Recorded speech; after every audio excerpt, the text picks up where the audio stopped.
Но идет очень сильная информационная кампания против нашей страны, против нашей республики в частности. Я сейчас поясню, о чем я говорю. Вышла в свет 10-тысячным тиражом вот такая книга «Осетины на службе Третьего рейха», которая полностью, на мой взгляд, по крайней мере, я все прочитал, сфальсифицированы данные, какие-то выдуманные имена, фамилии, говорящие о том, что осетины массово служили у Третий рейх, у фашистов и так далее.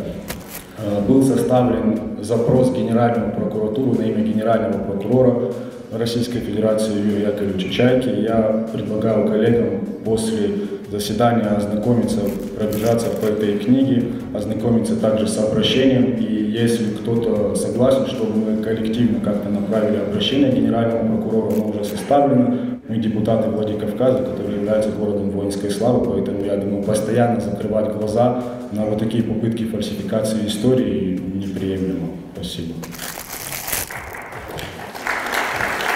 Выступление Дидарова завершилось аплодисментами коллег и очередью, в которую выстроились депутаты, чтобы оставить свою подпись под обращением в Генеральную прокуратуру Российской Федерации. Мы бы не хотели уделять много внимания так называемой книге, но просто добавим, что издательский дом, который выпустил 10-тысячный тираж, находится в Москве. Автором числится некий Лорс Дарьяльский.